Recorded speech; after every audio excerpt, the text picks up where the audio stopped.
Bendiciones, un gusto saludarles nuevamente aquí desde Capilla Calvario para bendecir a la congregación y a cualquiera que esté escuchando y viendo este video.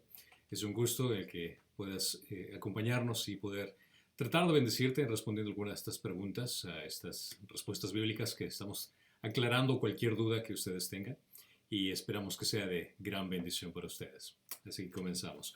Padre Señor, te damos gracias por el tiempo que nos das, la oportunidad de poder servir a cada una de las personas que está viendo este video. Te pido que me llenes de tu Espíritu, Padre, para poder aclarar cualquier duda y sobre todo que las personas que estén escuchando puedan ver de tu verdad en tu palabra, Señor. Te lo pido en Cristo Jesús. Amén.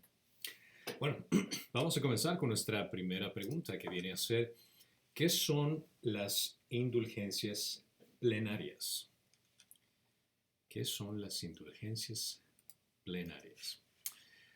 Esta es una pregunta que va relacionada con respecto a cierto tipo de prácticas que muchos de ustedes deben de estar familiarizados, si es que ya seas católico o tienes una familia católico, que hacen este tipo de prácticas. Según el Catecismo de la Iglesia Católica, una indulgencia es una remisión antes del castigo temporal debido al pecado cuya culpa ya ha sido perdonada. Un miembro fiel de la religión católica, debidamente dispuesto, puede obtener una indulgencia bajo condiciones prescritas específicamente por la Iglesia. Y quiere decir que una indulgencia se practica para eliminar parte del castigo temporal debido al pecado, o la plenaria se elimina todo el castigo. Para que puedas tener un poco más de entendimiento de qué se trata este tipo de cosas, hay una página aquí, por ejemplo, que explica, basado en la diócesis de la Iglesia Católica, de la religión católica, donde explica las indulgencias plenarias. Esto es algo que no, fue escrito no hace mucho, incluso explica qué tipo de indulgencias son las que los feligreses tienen que hacer, con respecto incluso relacionado al COVID, los cuidados que debe de tener con respecto a las indulgencias y en cada uno de los detalles que deben de tener en cuenta. Al leer en esto prácticamente se trata acerca de diferentes tipos de prácticas, de tipos de oraciones, de visitas, de rituales que tienen que cumplirse para que la indulgencia sea válida. Entonces, debemos entender que la definición de indulgencias de la Iglesia Católica viene a ser como un pago, una remisión de cosas. Entendemos que en el castigo eterno, basado en lo que mencionan, es que la pena por el pecado mortal sin arrepentimiento los lleva a un castigo eterno al infierno. Esta es una perspectiva de la religión católica. El castigo temporal, que viene a ser la purificación, que es la consecuencia del pecado, que perdura incluso después de la muerte. Basado en esta perspectiva, la doctrina católica dice que los feligreses deben de ser purificados durante la vida eterna mediante oración y una conversión que proviene de la caridad ferviente, o después de la muerte ir al purgatorio para poder eliminar por medio de una purificación este tipo de pecados que fueron temporales, estos pecados que no son de condenación eterna. Cuando se trata acerca del purgatorio, esto habla acerca de un estado de purificación. Este es un lugar basado en la doctrina de la religión católica, que es un lugar de purificación final después de la muerte y antes de la entrada al cielo para aquellos que murieron en la amistad de Dios, pero solo fueron imperfectamente purificados, aquellos que les faltó limpiar algún tipo de pecado que no es de condenación. Una limpieza final de la imperfección humana antes de lo que uno pueda entrar al gozo del cielo es el proceso que tiene que enfrentar todo, basado en la doctrina católica, toda persona que esté en la iglesia y que quiera tener esa esperanza de entrar al cielo. La Iglesia Católica Romana enseña que el pecado tiene una doble consecuencia. Para un miembro de la Iglesia Católica, cometer un pecado mortal causa un castigo eterno, que implica la separación eterna de Dios y el sufrimiento en el infierno. La Iglesia Católica también enseña que las circunstancias normales, aquellos que han sido bautizados por la Iglesia Católica, pasan a este proceso, obviamente basándose por las indulgencias que hagan, pero aquella persona que no ha sido bautizada, ya sea en la Iglesia Católica o en alguna otra iglesia donde enseñan acerca de la regeneración bautismal, ellos de por sí están condenados al infierno, basado nuevamente en la doctrina de la religión católica. Pecado venial viene a ser un pecado menor, que no merece un castigo eterno, sino un castigo temporal.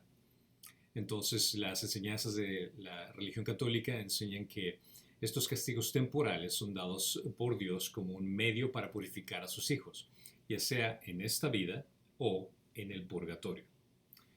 Para la Iglesia Católica Romana también se considera que los pecados veniales crean una deuda con la justicia de Dios que deben ser expiadas de una manera distinta a la expiación de Cristo, el que fue el que recibió el castigo eterno.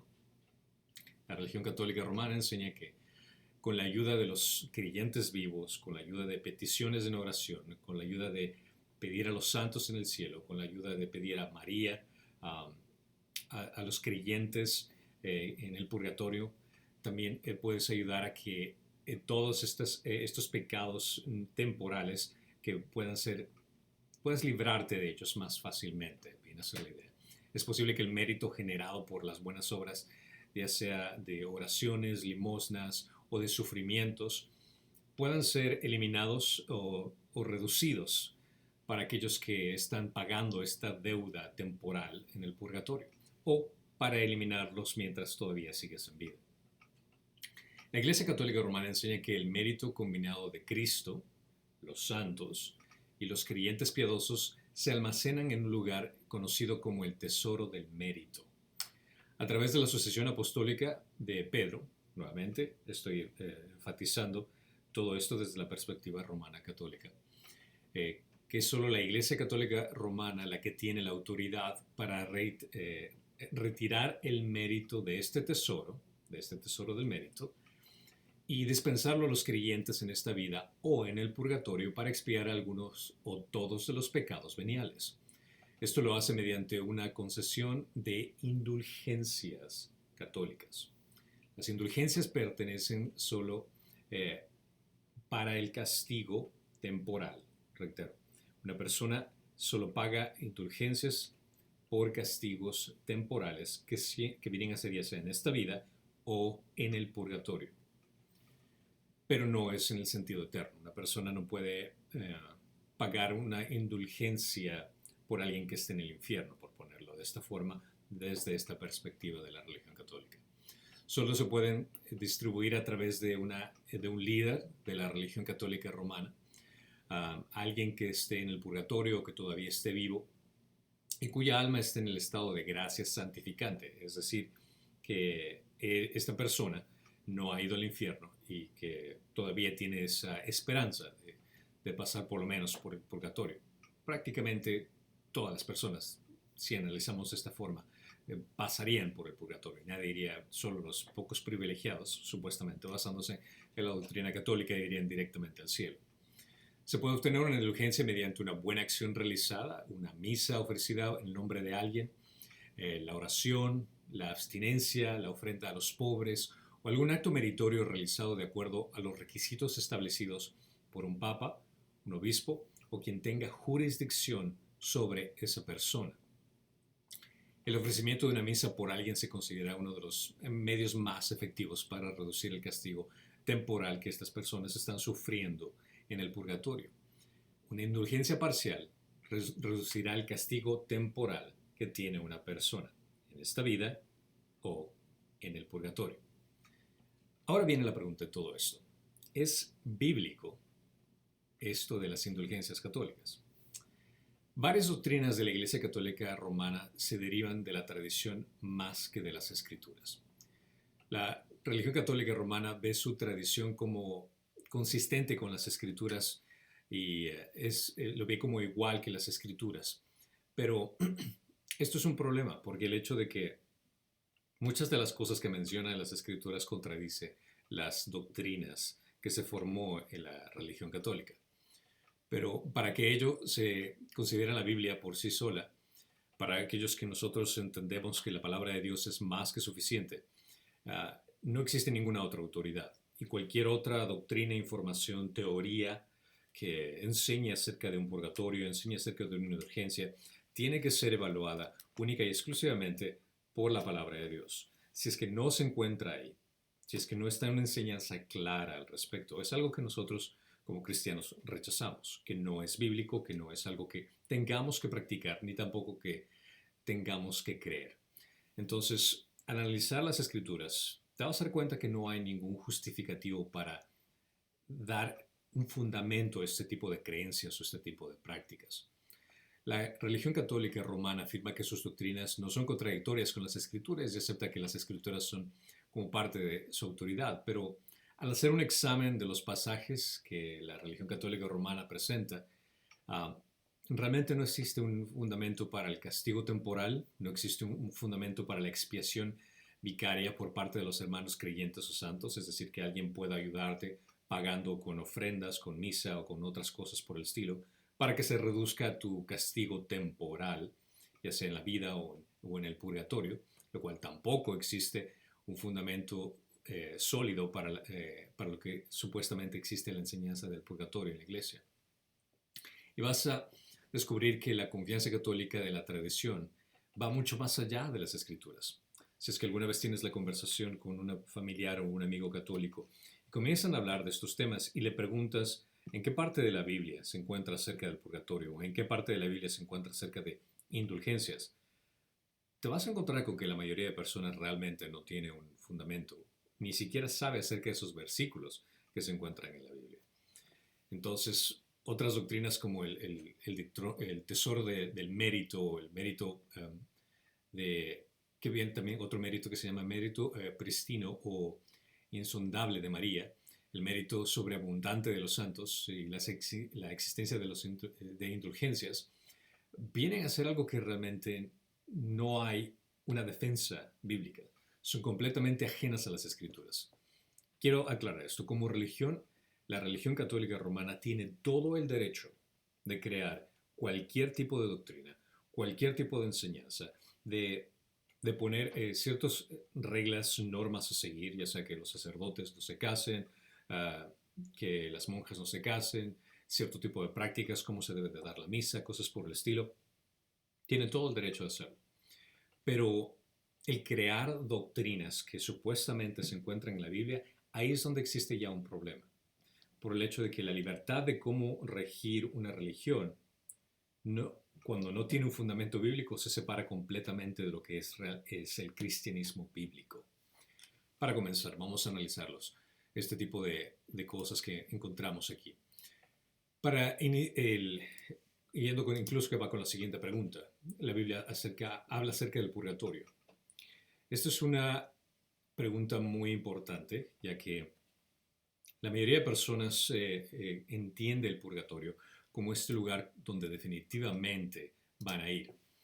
Según la Enciclopedia Católica, el purgatorio es un lugar o condición de castigo temporal para aquellos que dejando esta vida en la gracia de Dios no están completamente libres de faltas veniales o no han pagado por completo la satisfacción debido a sus transgresiones.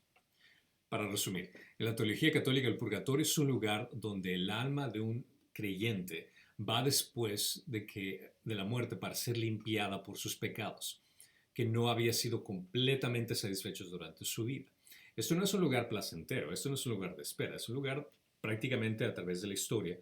La Iglesia Católica ha enseñado y en cierto sentido ha asustado a la gente para que puedan pagar esas indulgencias, con actitudes, con oraciones, pero la mayoría de los casos al inicio de las indulgencias fue mucho más con dinero.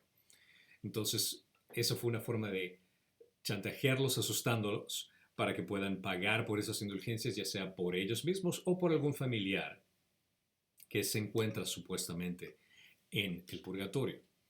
Entonces, este tipo de prácticas vinieron a ayudar mucho al hecho de la economía de la iglesia, ya que muchas personas de su desesperación, por ya sea familiares o personal, daban mucho de su dinero a la iglesia pagando estas indulgencias, pensando que al pagar estas indulgencias, el Papa, el liderazgo, tiene la libertad para dar de ese tesoro meritorio, esa libertad para que se puedan librar de ese castigo que van a sufrir en el purgatorio. No es un sufrimiento como el del infierno, pero es un sufrimiento de por sí personal. Bueno, para la religión católica romana, ellos citan ciertos pasajes bíblicos acerca del purgatorio. Y entre ellos, quiero mencionar, por ejemplo, los que se encuentran, uno en Macabeos capítulo 12. Segunda de Macabeos capítulo 12, específicamente desde el versículo 39 hasta el 41. Ahora, si es que estás buscando el libro de Macabeos en tu Biblia, si estás usando una Biblia que usamos en la iglesia cristiana, lamentablemente no lo vas a encontrar porque se encuentra en el libro del Antiguo, se encuentra entre ciertos libros apócrifos que se conocen en el Antiguo Testamento que la iglesia católica añadió, no que nosotros lo quitamos, sino que lo añadió para hacer esa distinción entre la Biblia que nosotros usamos en la iglesia cristiana con la religión católica. Entonces aquí en el versículo, estos pasajes de este libro apócrifo, que es en 2 de Macabeos capítulo 12 del 39, menciona al 41, que al día siguiente buscaron a Judas para ir a recoger los cuerpos de los muertos y a sepultarlos con los suyos en los sepulcros de sus padres. Bajo la túnica de cada muerto encontraron objetos consagrados a los ídolos de Jamnia, prohibidos por la ley a los judíos. Comprendieron entonces por qué habían muerto. Todos se admiraron de la intervención del Señor, justo juez, que saca a la luz las secciones más secretas, y rezaron al Señor para que perdonara totalmente ese pecado a sus compañeros muertos. El valiente Judas exhortó a sus hombres a que evitaran en adelante tales pecados, pues acababan de ver con sus propios ojos lo que sucedía a los que habían pecado. Como puedes ver en este pasaje, aquí no habla directamente acerca de un lugar, habla acerca de una acción que tuvieron unos judíos y cómo Judas había pedido a sus compañeros que oren específicamente por aquellos que habían cometido este pecado. Es decir, que esta es una de las bases que tiene la religión católica romana para decir que existe un lugar llamado purgatorio, que existe un lugar donde las personas están sufriendo. Ese es uno de los pasajes. Pero vale la pena aclarar que, en primer lugar, la razón por la cual nosotros no confiamos en el libro de Macabeos y no se encuentra en la Biblia es porque no es un libro canónico. Un libro canónico quiere decir, el canon viene a decir la lista de libros que se encuentran y que pertenecen en la Biblia. Los libros apócrifos que se encuentran en el Antiguo Testamento, vas a encontrarlo en una Biblia católica, no son considerados canónicos por varias razones. En primer lugar, ni siquiera los judíos, considera que los judíos que toman todo el Antiguo Testamento como palabra de Dios, ni siquiera ellos los consideran como canónicos. En segundo lugar, Jesús nunca fue profetizado en ninguno de estos libros. No se habló del Evangelio ni de la venida de Cristo. No hubo señal de profetas en estos libros. Y sobre todo, ni siquiera Jesús o los apóstoles mencionaron acerca de estos libros. Cuando Jesús y los apóstoles hablaron muchísimo del Antiguo Testamento y basaron muchísimo de la base del Evangelio en muchos pasajes del Antiguo Testamento, pero ninguno de estos libros fue mencionado. Entonces, estos libros realmente no son parte del canon de la Biblia, no son parte de estos libros autoritarios que hablan de la palabra de Dios. Son libros muy interesantes acerca de la historia, hablan acerca de los detalles que vale la pena leerlo, realmente no tiene nada de malo leerlo, pero no se puede considerar como unos libros que sean canónicos, son libros que nosotros confiemos por completo. Una de las respuestas que también encontré en esta página habla acerca de la Biblia, si es que la Biblia habla del purgatorio. Estoy tomando esta respuesta del Centro de Recursos para la Educación Católica. Esta es una respuesta que cualquier católico que quiere defender cerca de su fe viene y lo lee, donde aprende acerca de qué se trata el purgatorio. Habla incluso acerca de lo que es necesario de que pasen las personas por este lugar.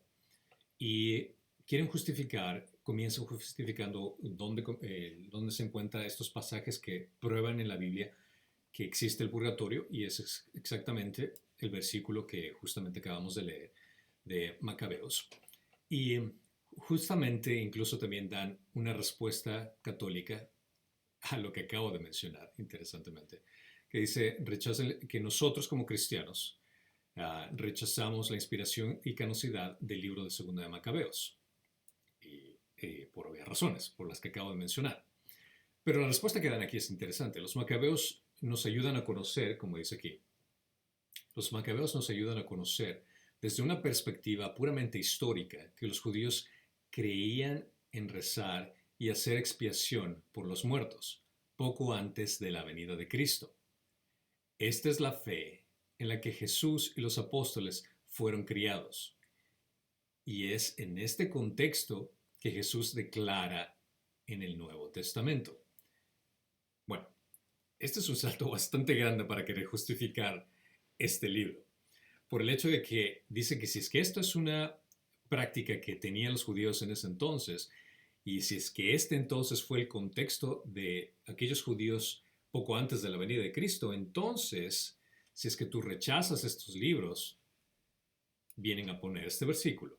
Y el que diga una palabra en contra del Hijo del Hombre, se le perdonará, pero el que diga en contra del Espíritu Santo no se le perdonará ni en este, ni en el otro, ni en este mundo ni en el otro.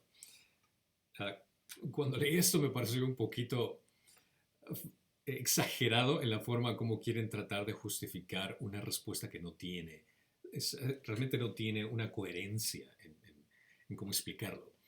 El hecho de que cierto grupo de personas hayan actuado de una forma en la cual este hombre les pidió que oren por aquellos que habían cometido un acto de idolatría y que habían muerto, y que supuestamente esa era una práctica de los judíos, y que por ser una práctica de los judíos y estar en el contexto de que eso fue lo que creían los judíos, entonces está bien.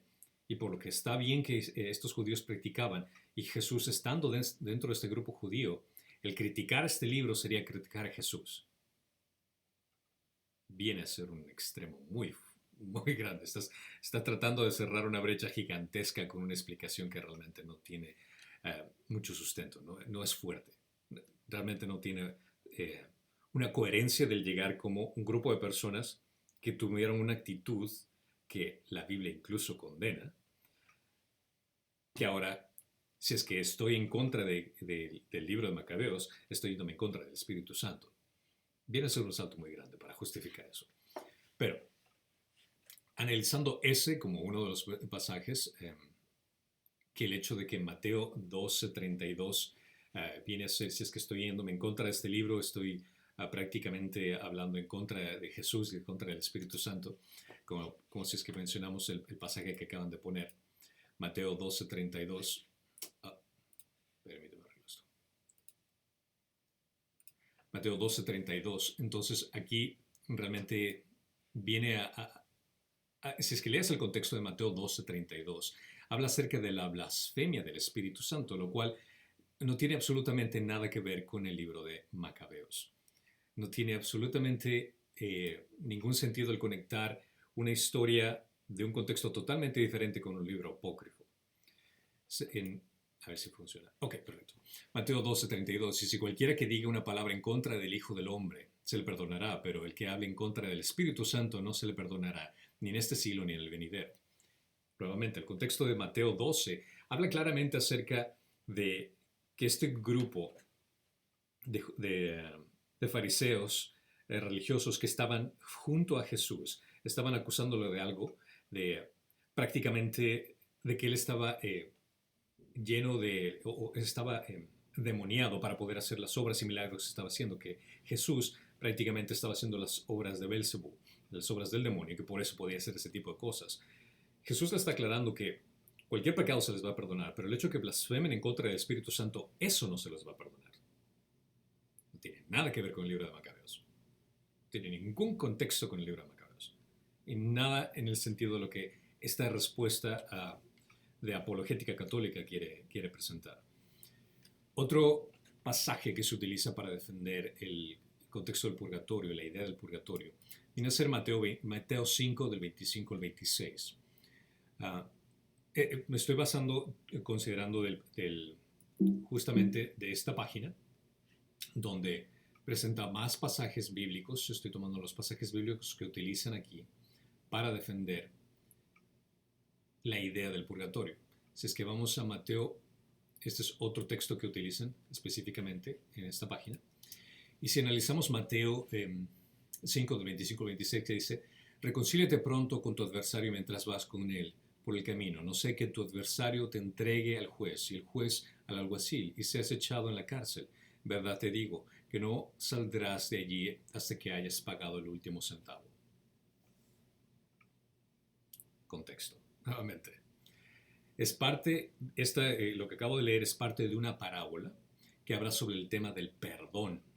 Mas no menciona en ningún momento el purgatorio, no menciona en ningún momento acerca de lo que ocurre después de la vida, ni que nosotros tengamos que orar, ni de utilizar plegarias o indulgencias, cosas por el estilo. Nuevamente, viene a ser el tratar de justificar y el poner información dentro del texto que el texto no dice. Creo que les enseñé hace mucho tiempo acerca de la diferencia de lo que es la hermenéutica, que viene a ser una interpretación bíblica apropiada. Cuando tú leas la Biblia, hay una gran diferencia acerca de lo que es exegesis con eisegesis. Cuando hablamos acerca de exegesis, quiero decir el hecho de que cuando tú lees la Biblia, las cosas información que obtienes, las tomas tal y como están aquí. Eso se llama exegesis. Recuerda de Éxodo, están saliendo de Egipto. Exegesis es tomar la información e interpretar basado en lo que dice la palabra de Dios. Estos pasajes bíblicos que se presentan para justificar el purgatorio vienen a ser un buen ejemplo de lo que es eisegesis. Eisegesis viene a ser tú tienes una idea de cómo crees que funciona el mundo y tú pones esa idea dentro de las escrituras. Esto quiere decir que tú estás poniendo algo que la Biblia no dice y estás utilizando pasajes de la Biblia para justificar tu idea. La Biblia no dice acerca del purgatorio, pero si es que hay una persona que crea una doctrina, una religión que crea una doctrina acerca del purgatorio, va a buscar pasajes en la Biblia que no tienen nada que ver con respecto al purgatorio, pero va a utilizarlos como para justificación de esa doctrina humana que la Biblia no enseña. Entonces, al leer estos dos pasajes, tanto Mateo 12:32, que no tiene nada que ver con el purgatorio, ni tampoco justificativo para decir que está mal rechazar el libro de Macabeos, y Mateo 5, 25 al 26 tampoco, por el hecho de que el contexto habla totalmente de algo diferente, habla acerca del tema del perdón, más no acerca de purgatorio o de sufrimiento después del muerto o algo por el estilo. Ahora, el pasaje que también que utilizan, nuevamente si me guío en esta defensa apologética, viene a ser el texto más sencillo de todos que lo conocen, que viene a ser el 1 Corintios capítulo 3, del 11 al 15. Cuando analizamos este pasaje, vamos a encontrar que es una ilustración de las cosas que pasan por el fuego como una descripción de las obras de los creyentes siendo juzgadas. Si analizamos a profundidad lo que habla esto, son de que nuestras obras son de buena calidad o no. Vamos a leerlo este pasaje para que quede más claro. Si entendemos lo que dice aquí, conforme a la gracia de Dios que me fue dada, yo como sabio arquitecto puse el fundamento y otros edifican sobre él. Pero cada uno tenga cuidado de cómo edifica encima, pues nadie puede poner otro fundamento en el que ya está puesto, el cual es Jesucristo. Ahora bien, si sobre el fundamento alguno edifica con oro, plata, piedras preciosas, madera, heno, paja, la obra de cada uno se hará evidente porque el día dará a conocer, pues como fuego será revelada. El fuego mismo probará la calidad de la obra de cada uno. Si permanece la obra de alguno que ha edificado, sobre el fundamento recibirá recompensa. Si la obra de alguno es consumida por el fuego, sufrirá pérdida. Sin embargo, él será salvo, aunque así como por fuego.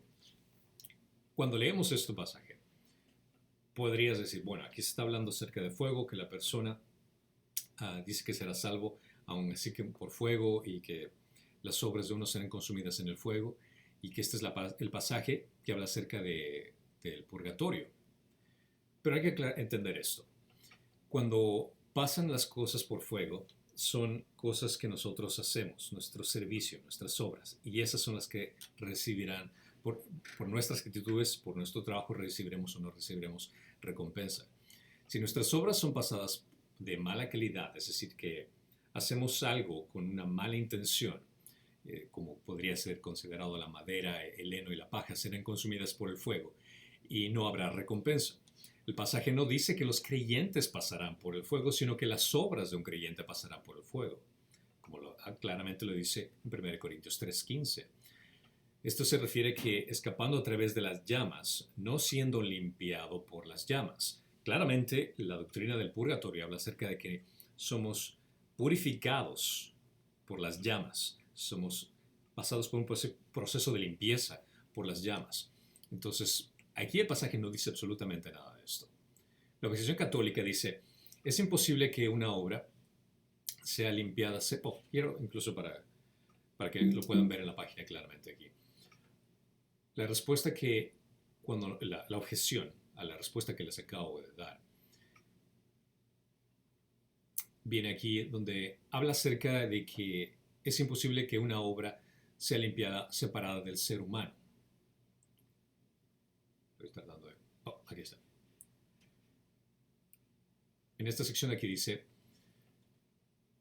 es imposible que una obra sea limpiada separada del ser humano que se cometió. Somos en cierto sentido lo que hacemos cuando se trata de nuestras opciones morales.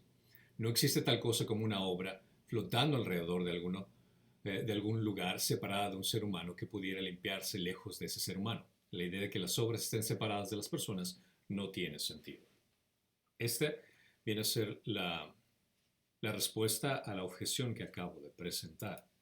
Pero si leemos en 1 Corintios, capítulo 3, el mismo libro de Corintios, capítulo 3, versículo 8, dice, ahora bien, el que planta y el que riega son una misma cosa, pero cada uno recibirá su propia recompensa conforme a su propia labor. Una persona es la que hizo la acción, pero es basada a la labor que están haciendo, que recibirán la recompensa. Cuando habla acerca del purgatorio, este tipo de respuestas acerca de desconectar a la persona de las obras, pierde completamente el sentido de lo que realmente viene a ser la idea del castigo. Hay una gran diferencia de lo que es el trono de Bema, que se llama Bima, de Cristo, que es una doctrina que Pablo enseñó constantemente en sus cartas. Lo que habla en 1 Corintios capítulo 3 no habla acerca de un castigo ni una purificación que la persona tiene que pasar por los pecados temporales que haya cometido, sino habla acerca de una remuneración que los creyentes, aquellos que han depositado su confianza en Cristo, van a tener por el resto de la eternidad. Bueno, si estás tú también interpretando el pasaje de esa forma en la cual tú estás poniendo la idea en texto y donde dice acerca de remuneración, el pasaje no dice acerca de esto. Excelente. Me gusta que pienses de esa forma. Porque hay que analizar siempre en contexto, no solo únicamente el contexto del capítulo, no solo únicamente el contexto del libro, sino también el contexto bíblico. Pablo escribió constantemente acerca de la remuneración. Romanos capítulo 14, del 10 al 12, dice, pero tú, ¿por qué juzgas a tu hermano? O también tú, ¿por qué menosprecias a tu hermano? Porque todos compadeceremos ante el tribunal de Dios. Porque está escrito, vivo yo, dice el Señor, que ante mí toda rodilla y toda lengua alabará a Dios. De modo que cada uno de nosotros dará a Dios cuenta de sí mismo. ¿Okay? Considera este pasaje. Segunda de Corintios capítulo 5, 10. Porque todos nosotros debemos compadecer ante el tribunal de Cristo, para que cada uno sea recompensado por sus hechos estando en el cuerpo, de acuerdo con lo que hizo, sea bueno o sea malo. No solo este pasaje, el mismo Pablo, escribiéndole a Timoteo, le dice esto en 2 Timoteo, capítulo 2, 2 de Timoteo, acabo de perder el pasaje.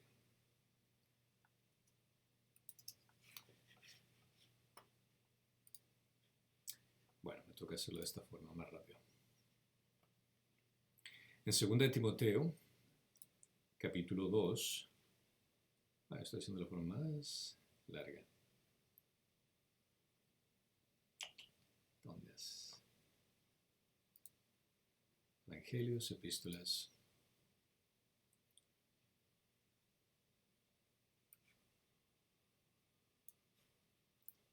Perfecto. Segunda de Timoteo capítulo 2, versículo 5. Bueno, tocó la forma más larga, pero no. Y también el que compite como atleta no gana el premio, sino que compite de acuerdo con las reglas. Pablo está mencionando una y otra vez acerca de competencia, está acerca de remuneración. Nuevamente en 1 Corintios capítulo 9, del 24 al 27, no sabéis que los que corren en el estadio, todos en verdad corren, pero solo uno obtiene el premio. Corred de tal modo que ganéis. Y todo el que compite en los juegos se abstienen de todo. Ellos lo hacen para recibir una corona corruptible, pero nosotros una incorruptible. Por tanto, yo de esta manera corro como sin tener meta. De esta manera, no como sin tener meta. De esta manera peleo, no como dando golpes al aire, sino que golpeo mi cuerpo y lo hago mi esclavo. No sea que habiendo predicado a otros yo mismo sea descalificado. Aquí menciona una y otra vez Romanos 14, 2 Corintios capítulo 5, 2 de Timoteo capítulo 2, 1 Corintios capítulo 9, que habla acerca de estar primero en el tribunal de Cristo y por tanto involucra que los creyentes van a rendir cuentas acerca de su servicio a Cristo. El tribunal de Cristo no determina la salvación. Muchos de estos pasajes son mal interpretados al pensar de que tu desempeño te va a ganar la salvación, de que tú tienes que correr o vas a ser descalificado y vas a perder tu salvación. No. Esto habla acerca de la remuneración que vamos a tener como creyentes cristianos, aquellos que ya hemos depositado nuestra confianza en Cristo, y las ganancias en condecoraciones, en coronas que vamos a tener. El tribunal de Cristo no determina la salvación, sino que determina cómo ha sido nuestro servicio. Considera esto, que nosotros somos salvos por medio de la fe. Efesios 2 menciona claramente que porque por la gracia habéis sido salvos por medio de la fe, y esto no es de vosotros, sino que es un don de Dios, no por obras para que nadie se gloríe. Pero continúa en esta parte, porque somos hechura suya, creados en Cristo Jesús para hacer buenas obras, las cuales Dios preparó de antemano para que anduviéramos en ellas. Considera que somos salvos por gracia. Pablo está hablando a varias personas en diferentes cartas acerca de remuneraciones, y que son esas actitudes, esas labores que van a ser puestas en evaluación. Algunas de las cosas que podríamos ser juzgados pueden ser por el hecho de que si obedecimos o no obedecimos la gran comisión, del ir por todo el mundo y predicar el evangelio, si fuimos si fuimos victoriosos sobre el pecado, Romanos 6 del 1 al 4, si es que hemos resistido el pecado. Otras cosas de las que vamos a ser evaluados viene a ser si es que controlamos nuestra lengua, como menciona en Santiago 3 del 1 al 9. La Biblia habla de los creyentes que reciben coronas por diferentes cosas según la fidelidad con la que sirvieron.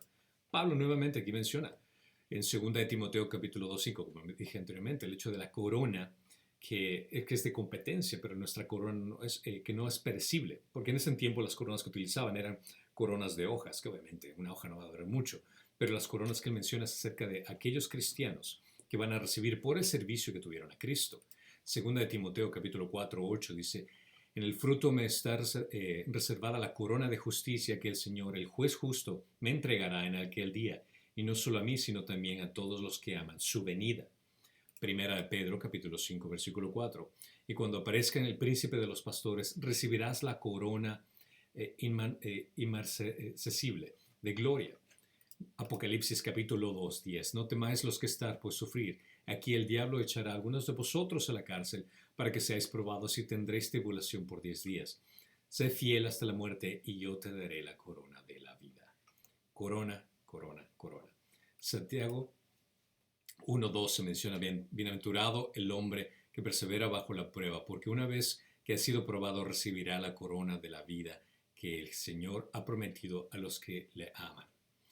Este es un buen resumen de lo que debemos hacer con respecto al tribunal de Cristo. Cuando se trata acerca del purgatorio, ningún pasaje que la religión católica romana demuestra puede fundamentar coherentemente el purgatorio.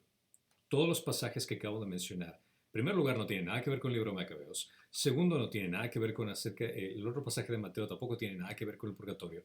Y el más, podría decirse, el que más confían también, no solo el segundo de Macabeos, sino el de 1 Corintios capítulo 3, 13, tampoco tiene esta validez.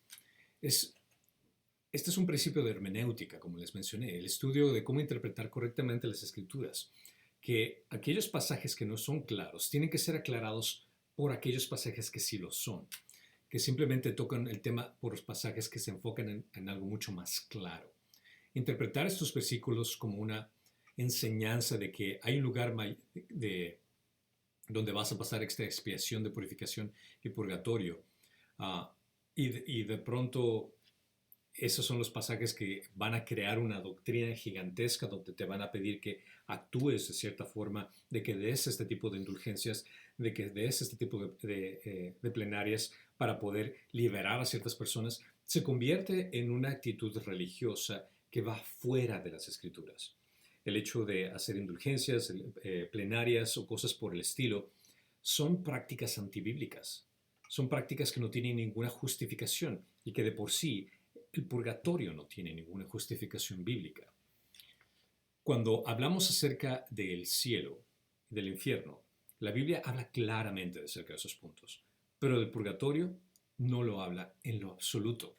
Si es que el purgatorio hubiera sido un tema muy importante para que nosotros tengamos que estar pendientes, para que nosotros tengamos que hacer indulgencias, para que nosotros tengamos que hacer peticiones y misas por las personas, créeme que Jesús lo hubiera enseñado. O Pablo lo hubiera aclarado muy bien en sus pasajes. Pero él habló de otro punto muy claro, que es acerca de que existe el cielo y existe el infierno, pero no existe un punto medio. En 2 Corintios capítulo 5, 8 dice, pero cobramos ánimo y preferimos más bien estar ausentes del cuerpo y habitar con el Señor. Pablo habla aquí el hecho de que cuando una persona muere, está ausente del cuerpo y está en presencia del Señor, que no existe un punto medio. Nuevamente, Pablo menciona en Filipenses capítulo 1, 21, 23, pues para mí el vivir es Cristo y el morir es ganancia. Pero si el vivir en la carne, esto significa para mí una labor fructífera, entonces no sé cuál escoger, pues de ambos lados me siento apremiado, teniendo el deseo de partir y estar con Cristo, pues eso es mucho mejor. Aquí no habla nuevamente acerca del purgatorio, en ningún momento. Vas a decir, bueno, es que Pablo no iba a pasar por el purgatorio porque era un tremendo apóstol. Ok, pero ¿por qué no lo enseñó entonces? Primera de Tesalonicenses 4, 13 al 18. Pero no queremos, hermanos, que ignoréis acerca de los que duermen para que no os tristezcáis, como los que hacen los demás que no tienen esperanza. Porque si creemos que si Jesús murió y resucitó, así también Dios traerá con él a los que durmieron en Jesús. Déjame leerte este pasaje, yo estoy leyendo y tú lo estás viendo. Dice, porque si creemos que Jesús murió y resucitó, así también Dios traerá con él a los que durmieron en Jesús. Por lo cual os decimos esto por la palabra del Señor, que nosotros los que estemos vivos y permanezcamos hasta la venida del Señor, no pereceremos a los que, no pereceremos a los que durmieron, pues el Señor mismo descenderá del cielo con voz de mando, con voz de arcángel y con la trompeta de Dios, y los muertos en Cristo se levantarán primero. Entonces nosotros, los que estemos vivos y los que permanezcamos, seremos arrebatados juntamente con ellos en las nubes al encuentro del Señor en el aire, y así estaremos con Él, con el Señor siempre. Por tanto, confortaos unos a otros con estas palabras. Confortaos con el hecho de que cuando mueres vas directamente a presencia de Dios. Si es que Dios viene antes, tu cuerpo va directamente, tú vas a ir a presencia de Dios, vas a ser arrebatado ante Dios. En ninguna de esas dos ocasiones mencionó el purgatorio. Cuando tuvo la situación perfecta para aclarar acerca de ese purgatorio. Incluso los que están en vida, que tengan esos tales pecados temporales, no están pasando purgatorio y después se los va a llevar Jesús. Pablo no menciona absolutamente nada de esto. O que con respecto al infierno.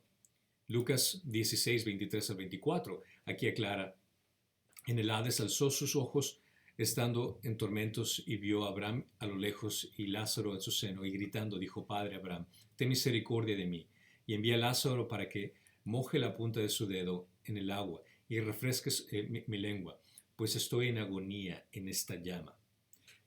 Este tampoco es un pasaje del purgatorio. Aquí habla directamente de un sufrimiento eterno y de una agonía eterna. En Apocalipsis 20, del 10 al 15, y el diablo que los engañaba fue arrojado al lago de fuego y azufre, donde también están la bestia y el falso profeta, y serán atormentados día y noche por los siglos de los siglos. Y vi un gran trono blanco, al que estaba sentado en él, y cuya presencia huyeron de la tierra y el cielo, y no se halló lugar para ellos. Y vi a los muertos, grandes y pequeños, de pie delante del trono, y los libros fueron abiertos, y otro libro fue abierto, que es el libro de la vida, y los muertos fueron juzgados por lo que estaba escrito en los libros, según sus obras. Cuando leemos, dice, y el mar los entregó los muertos que estaban en él, y la muerte y el Hades entregaron los muertos que estaban en ellos, y fueron juzgados cada uno según sus obras. Y la muerte y el Hades fueron arrojados al lago de fuego. Esta es la muerte segunda, el lago de fuego. Y el que no se encontraba escrito en el libro de la vida fue arrojado al lago de fuego. La Biblia no dice que después de la muerte va a haber un lugar de purificación adicional. La Biblia claramente habla Pablo habló específicamente, supuestamente, si quieres justificar que el purgatorio fue algo Pablo que enseñó. Pablo no le enseñó. Pablo enseñó algo totalmente diferente, como le expliqué. Pablo enseñó acerca del cielo. Pablo enseñó acerca del infierno, pero nunca acerca del purgatorio. Ni siquiera Jesús mencionó el purgatorio, ni Lucas mencionó el purgatorio, ni Juan en el libro Apocalipsis, cuando hizo estas aclaraciones acerca de lo que va a ocurrir después de la muerte. Esta es la única aclaración que habla acerca de que va directamente a ser juzgados, creyentes y no creyentes. Es que en el libro de la vida, si tu nombre no está en el libro de la vida, obviamente vas a ser juzgado por toda la eternidad. No existe una purificación adicional. Está establecido que los hombres mueran una sola vez y después el juicio. Y así como está decretado que los hombres mueran una sola vez y después de esto el juicio. No existe purgatorio. Pablo lo ha enseñado una y otra vez. Ahora, ¿qué con respecto a indulgencias y penitencias? La religión católica habla acerca de hacer penitencias por sus pecados. Al final de la confesión, a un sacerdote, el confesor, se le da ciertas cosas por hacer, como ciertas oraciones para rezar o hacer tipo de penitencias, el hecho de que tal vez hagas, que ores un Padre Nuestro o ciertas Ave Marías o que hagas cierto tipo de cosas. Todo este tipo de cosas te ayudan supuestamente como esas indulgencias para reducir tu castigo, ya sea en la vida o en el purgatorio. Parte del propósito de esto es para lograr que tengas un carácter de piadoso y que te alejes del pecado. Por otro, el propósito es, como habla la literatura católica romana, es de pagar y expiar por los pecados. Esto no es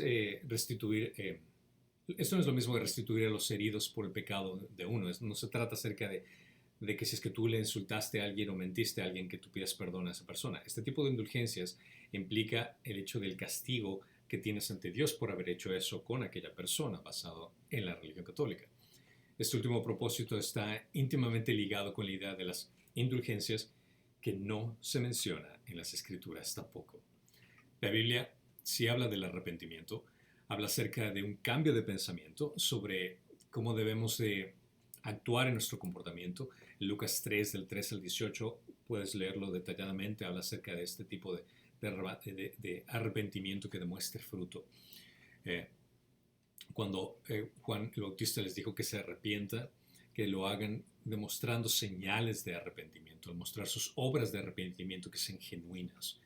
Pero nunca en este mensaje habla acerca de que tengas que hacer un tipo de acción, penitencia para Dios específicamente o por cualquier otra cosa.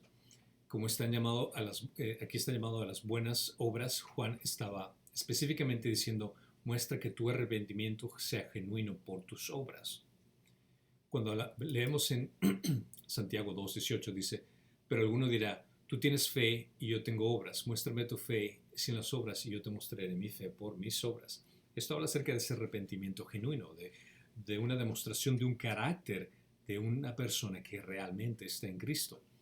La idea de hacer penitencia como expiación por nuestros pecados o como pago de una deuda temporal con la justicia de Dios, nunca se menciona en las Escrituras.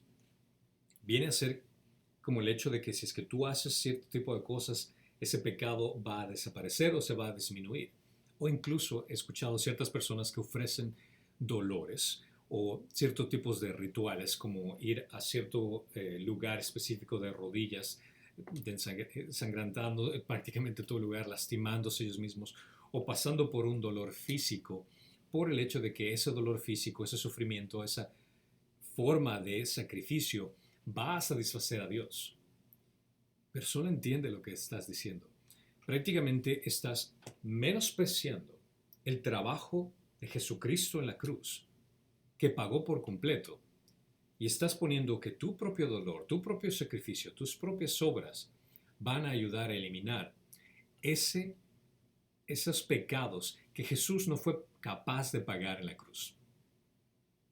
Es decir, que la muerte de Cristo no fue suficiente y tú tienes que hacer el resto para pagar por los pecados que Él no tuvo la capacidad de pagar.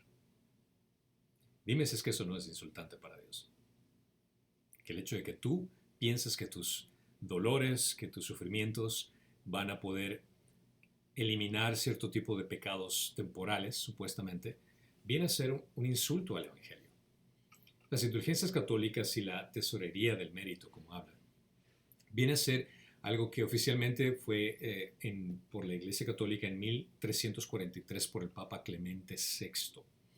Él describe que este tesoro no solo está compuesto por méritos de la expiación de Cristo, sino también, considera esto, no solamente Cristo, sino que también son, esto es textual, los méritos, expiaciones de María, de la Madre de Dios y de todos los escogidos desde el mayor hasta el menor de los justos, contribuyen al aumento del tesoro que la Iglesia extrae para asegurar la remisión del castigo temporal. Es decir, que Jesús, lo que hizo en la cruz, no fue suficiente, así que también va a pasar junto con acerca de los sufrimientos, plegarias que también hagan las personas o que hayan hecho las personas para poner en ese tesoro que la Iglesia va a poder dispensar a la gente. La religión católica romana tiene todo el derecho de ser las doctrinas para su religión. Pero al decir que estas son doctrinas bíblicas, esto viene a ser aberrante. Porque ninguna de las escrituras da este fundamento para dar esta idea a la gente de que existe un purgatorio, de que existan ciertas actitudes que tú puedas hacer para borrar tus pecados, cubrir tus pecados, como quieras llamarle. Cristo ya lo hizo en la cruz. Y tú no tienes por qué añadir nada más al respecto. Tu plegaria, dolor, sufrimiento, cualquier cosa que quieras hacer, no significa absolutamente nada para Dios. La Biblia ni una sola vez se refiere a algo como el tesoro del mérito, como lo menciona la Iglesia Católica, y nunca se piensa de que un creyente pueda hacer una expiación por el pecado de otra persona. Pablo expresa que si fuera posible que sinceramente estaría dispuesto a ser anatema. Incluso Pablo lo mencionó. Si es que esta fuera la idea, en Romanos capítulo 9 y capítulo 10, habla del hecho de que si es que yo podía ser condenado para que el pueblo judío pueda ser salvo, que así sea. Pero eso no es posible porque Pablo y los otros escritores del Nuevo Testamento afirman que para que un creyente, el juez justo, estaba satisfecho únicamente por el trabajo culminado de Jesucristo, por esa expiación, por esa propiciación que Cristo hizo en la cruz, mas no por lo que un humano pueda hacer. Lo que habla acerca de en Romanos capítulo 5, de 10 al 11, porque si cuando éramos enemigos fuimos reconciliados con Dios por la muerte de su Hijo, mucho más habiendo sido reconciliados seremos salvos por su vida. Y no solo esto, sino que también nos gloriamos en Dios por medio de nuestro Señor Jesucristo, por quien ahora hemos recibido la reconciliación. 2 Corintios 5, 21. Al que no conoció pecado, le hizo pecado por nosotros para que fuéramos hechos justicia de Dios en él. Todo es acerca de Jesús. No se trata acerca de lo que tú puedes hacer. Toda la gloria se la lleva Jesús, no tú. Primera de Juan 2:2. Él mismo es la propiciación por nuestros pecados, y no solo por los nuestros, sino también por los del mundo entero. Hebreos 10, del 1 al 18, te lo voy a dejar para que lo leas. Habla nuevamente acerca de que Jesús es el sacrificio perfecto. Nunca hay ningún indicio que vas a encontrar acerca en las escrituras de que tú como ser humano puedas interceder por los pecados de otra persona. Nosotros siendo pecadores no podemos justificar a otro pecador. La idea de una expiación vicaria por parte de los creyentes, ya sean vivos, sean muertos, por otro hermano en la fe, no existe en la Biblia. La idea de que alguien que no sea Cristo pueda expiar el pecado de alguien más ofreciendo una misa, ofreciendo una plegaria o un acto o oraciones, no se encuentra en las Escrituras. Nunca vas a encontrar una enseñanza que puedas decir que puedes, con ese sacrificio que estás haciendo, esa plegaria que estás haciendo, puedes satisfacer la ira de Dios con respecto al pecado. Ni las oraciones, ni las obras de María, ni cualquier cosa que puedas pedir a un santo pueden quitar tus pecados, si sean temporales, peor aún los que son de condenación. En las Escrituras solo existe el hecho del valor infinito de lo que Cristo hizo por nosotros. Esto es muy claro. Lo demás no existe. Las indulgencias católicas y el castigo temporal vienen a ser un proceso de purificación que es una doctrina religiosa inventada por el hombre que se enseña como doctrina y lo aplican en la iglesia, pero no existe ningún fundamento bíblico para que un cristiano lo practique. Hay que distinguir claramente que lo que ellos hablan acerca del pecado mayor va al infierno, que ellos hablan acerca del pecado menor, tienes que crear indulgencias, tienes que hacerte cierto tipo de obras, dar misas o hacer cosas por el estilo, para que la persona pueda reducir su tiempo en el purgatorio, reducir ese proceso por fuego de sufrimiento. Pero la justicia ya fue satisfecha en Jesucristo. No necesitamos nada más por esto. Este es un mundo real donde vamos a experimentar los sufrimientos por nuestros pecados y Dios nos va a dar que experimentemos las consecuencias por nuestros pecados. Sí, claramente. En Gálatas 6:7 dice, no os dejes engañar de que Dios de nadie se burla, pues todo lo que el hombre siembre, esto también segará. Esto significa que vamos a experimentar cualquier dolor con respecto al pecado que cometemos en esta vida. Romanos 3:16, destrucción y miseria hay en sus caminos. Aquellos que cometen el mal, hacen iniquidad, van a experimentar destrucción y miseria. Santiago 1:15, después cuando la pasión ha concebido, da a luz el pecado, y cuando el pecado es consumado, engendra la muerte. Nuestros pecados y la respuesta de Dios al mismo afectan la forma en que nosotros y vemos a otras personas también, a Dios. Considera que en el caso de David, cuando cometió adulterio con Betsabé, Dios le permitió experimentar ese sufrimiento y las consecuencias por la muerte del niño. Esto lo leemos en 2 de Samuel, capítulo 12, del 13 al 14. Otros que miran este tipo de cosas, por ejemplo, de pecados, y de pronto ves que no son castigados, si es que realmente no existiera este tipo de plegarias, viene a dar esta idea. Considera que en 1 Corintios 10, del 1 al 12, habla acerca de las repercusiones que existen en un creyente que comete pecado. Y este es un gran ejemplo que guía a los demás cristianos a ver cómo Dios se encarga de disciplinar a sus propios hijos. Dios no se trata únicamente de disciplinarnos por castigarnos, sino por el hecho de es nuestro beneficio, de modo que podamos disfrutar del fruto de justicia que Él quiso para nosotros. Hebreos 12, del 3 al 11, habla también el hecho de cómo Él con amor se encarga de disciplinarnos, de corregirnos, de poder darnos ese camino en el cual tenemos que dirigirnos por amor. Eso es algo que ocurre en vida. Dios impone consecuencias terrenales o permite que las consecuencias naturales como el resultado del pecado se den.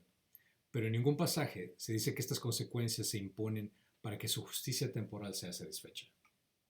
En ninguno de estos pasajes habla acerca de que cualquier cosa que sufras en este momento es para satisfacer o para cubrir los pecados que has cometido.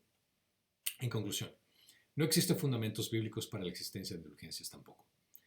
La religión católica romana tiene todo el derecho como iglesia de crear sus propias doctrinas terrenales, repito, pero no tiene ningún fundamento bíblico para sustentarlas como que si fueran doctrinas celestiales.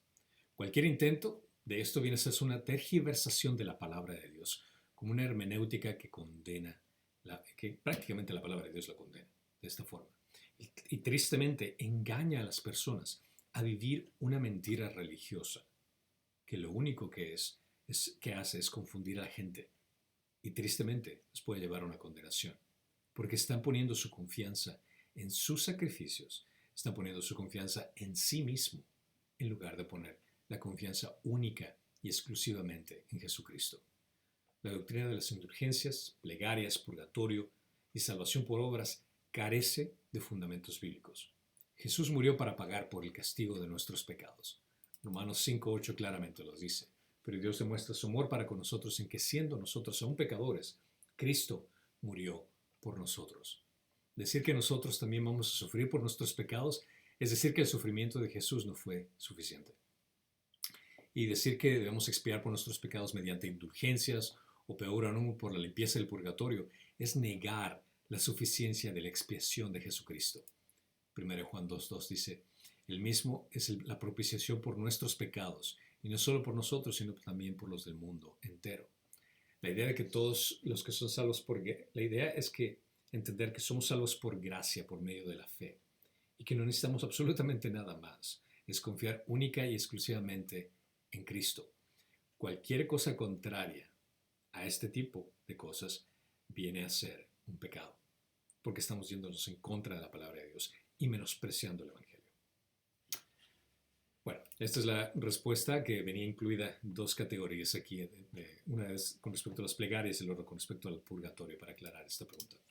Tenemos esta pregunta que habla acerca de el Día de los Muertos. ¿Qué es acerca del Día de los Muertos?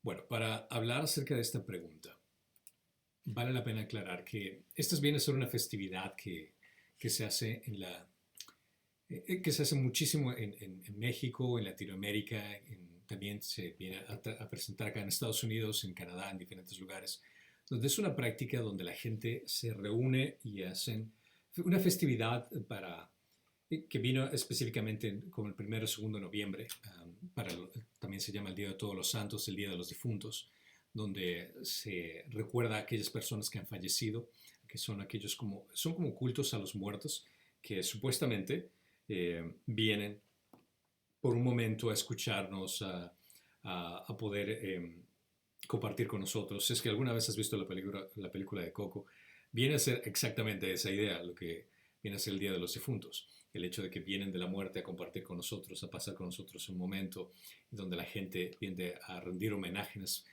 a aquellos que partieron. Incluso los orígenes de esta festividad se remontan a miles de años, a una fiesta azteca dedicada a la diosa llamada, se me hace difícil pronunciar esta palabra, pero es Mictecau, bueno, es una diosa pagana, digamos, pongámoslo así.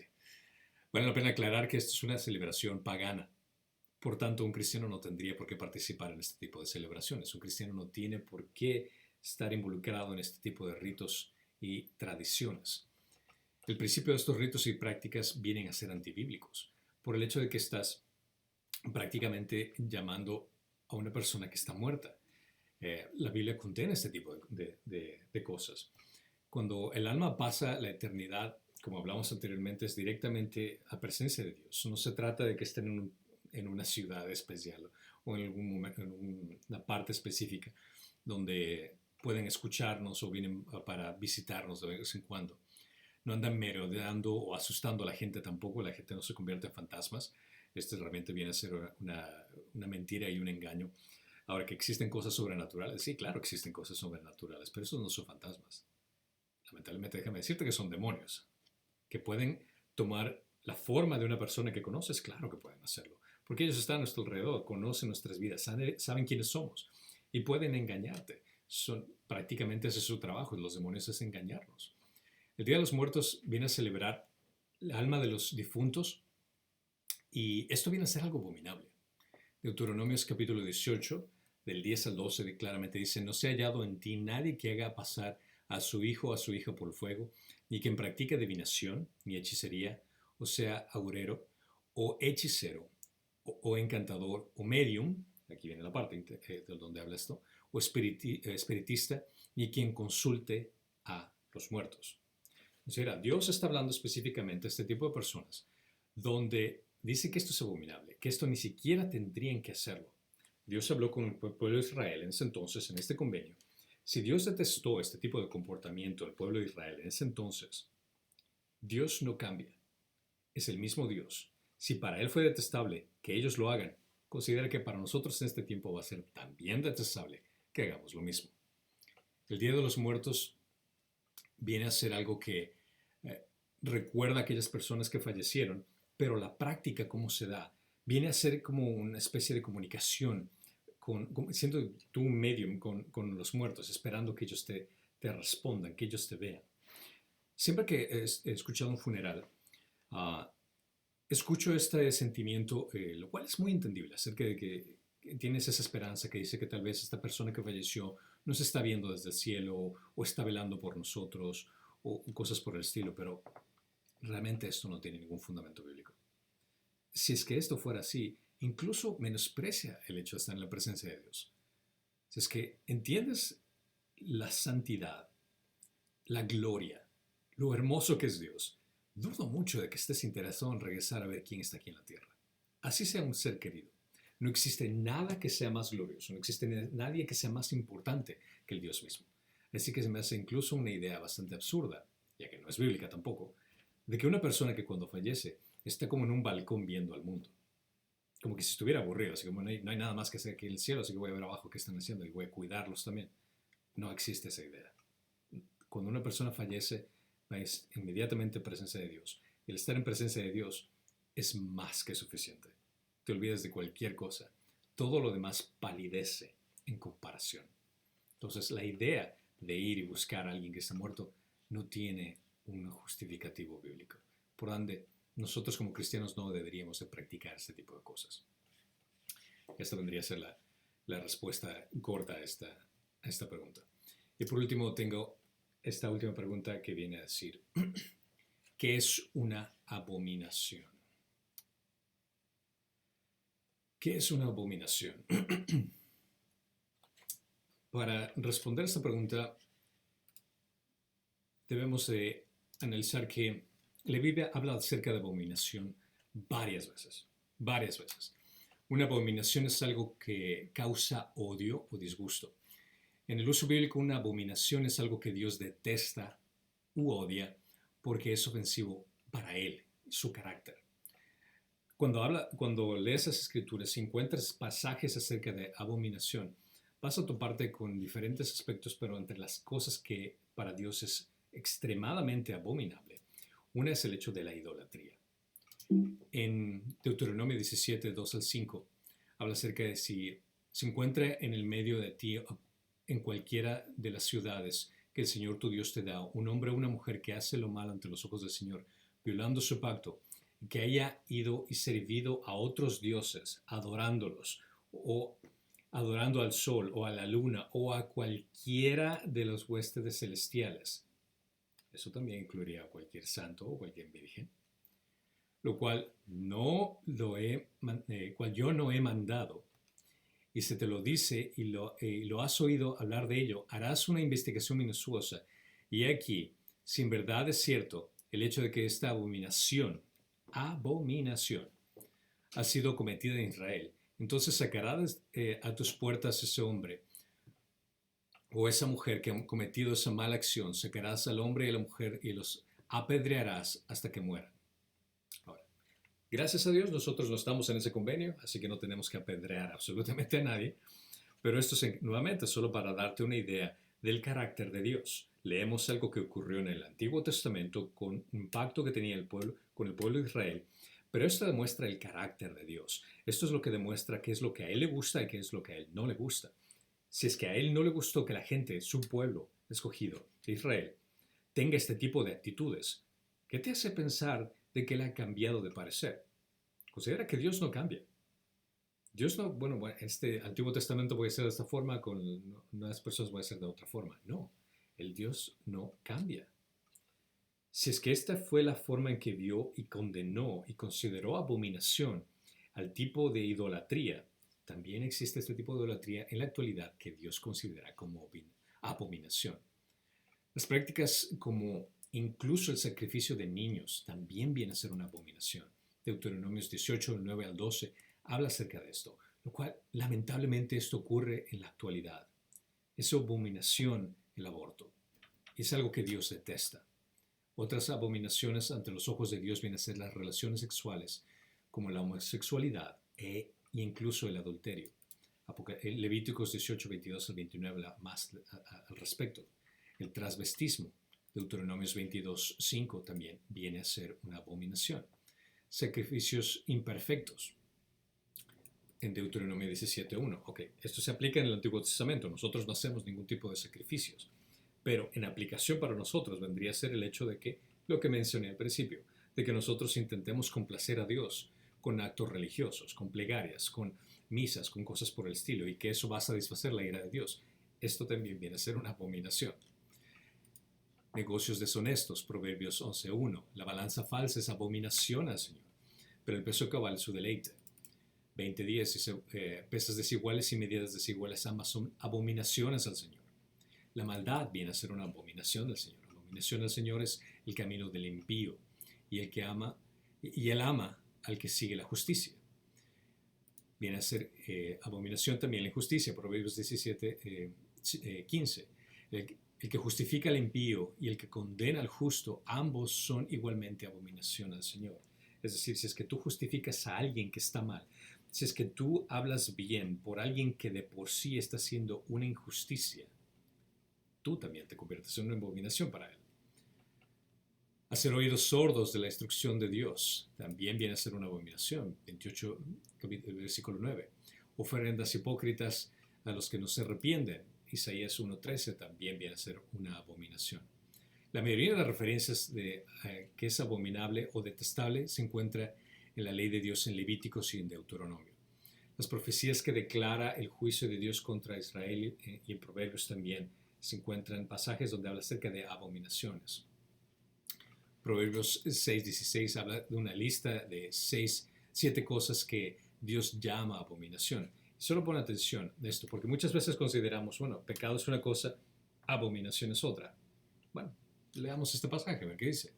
6 cosas hay que odia el Señor, y 7 son abominación para Él. Ojos soberbios, lengua mentirosa, manos que derraman sangre inocente, un corazón que maquina planes perversos, pies que corren rápidamente hacia el mal, un testigo falso que dice mentiras, y el que siembra discordia entre hermanos. Considera que él está mencionando partes del cuerpo humano. Se está refiriendo a la persona también. Entonces, aquella persona que comete ese tipo de cosas resulta una abominación. En Lucas capítulo 16, 15 dice, y él les dijo, vosotros sois los que os justificáis a vosotros mismos ante los hombres, pero Dios conoce vuestros corazones, por lo que entre los hombres es de alta estima, abominable es delante de Dios. Conectado con la primera parte de la pregunta, también eso viene a ser abominación. Si es que tú consideras que prácticas religiosas vienen a ser de alta estima y que eso tiene que hacer que la gente se acerque más a Dios cuando en realidad lo aparta más de Él, eso es abominable para Dios.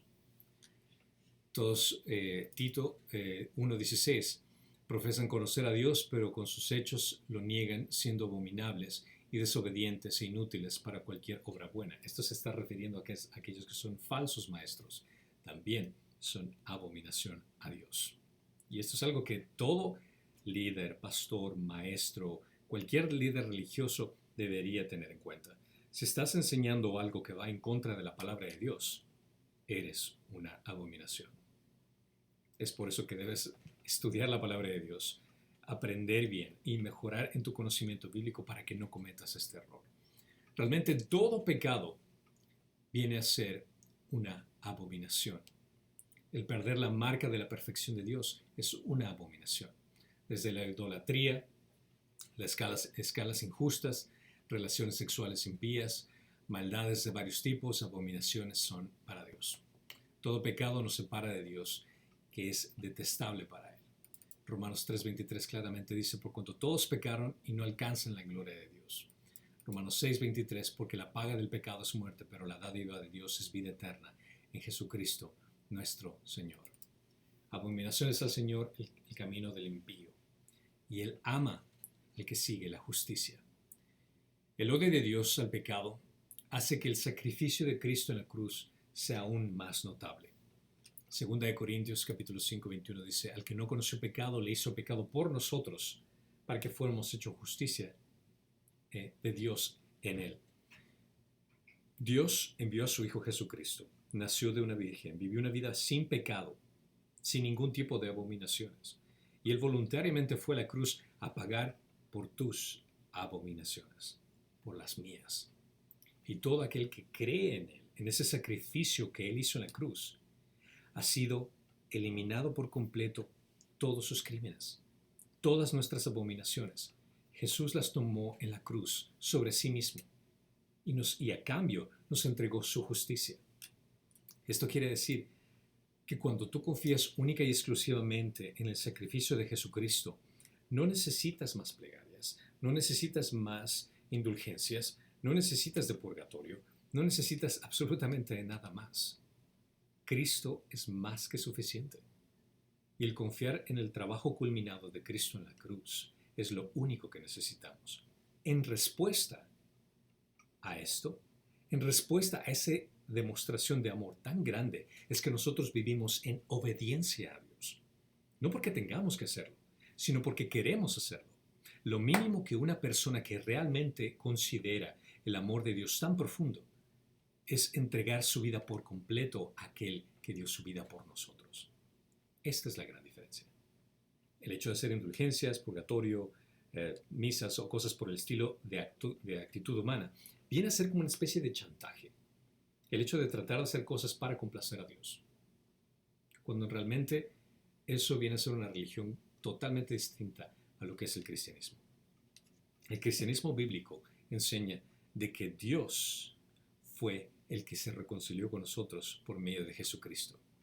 Mientras que las religiones del mundo dicen que tú tienes que hacer obras y actos para complacer a Dios, para poder satisfacer las demandas de Dios. La palabra de Dios dice que es una intervención divina, donde Dios fue el que hizo todo por nosotros. Y lo único que nosotros hacemos es en agradecimiento entregarle nuestras vidas por completo a aquel que se lo merece. Esta es la gran diferencia entre religión y una relación con Cristo. Una religión te hace que hagas cosas para supuestamente chantajearlo a Dios en querer reducir tus castigos temporales, pero una relación se trata de amar a aquel que nos amó primero. Se trata de satisfacer en obediencia con nuestras acciones a leer la palabra de Dios y cumplir sus mandatos porque queremos hacerlo. No porque eso nos va a ganar el cielo. No, Cristo ya nos dio esa justificación y perdón de los pecados. El cielo ya tenemos ganado por lo que Él hizo por nosotros. Nuestra respuesta es vivir agradecidos, amándolo, al obedecer su palabra. Estas son las respuestas que tengo para el día de hoy. Espero que haya sido claro. Si es que les quedó alguna duda o si quieren algún énfasis en alguno de los puntos que mencioné, encantado en responder. Cualquier otra pregunta al respecto o cualquier otra inquietud de lo que sea, pueden enviar un correo electrónico o mandar un mensaje a la iglesia Calvario, pues en mi correo cristian@calvario.org o un mensaje privado por donde ustedes vean conveniente. Espero que podamos encontrarnos la próxima vez y que Dios los bendiga grandemente y no se olviden, vayan a servir a su rey.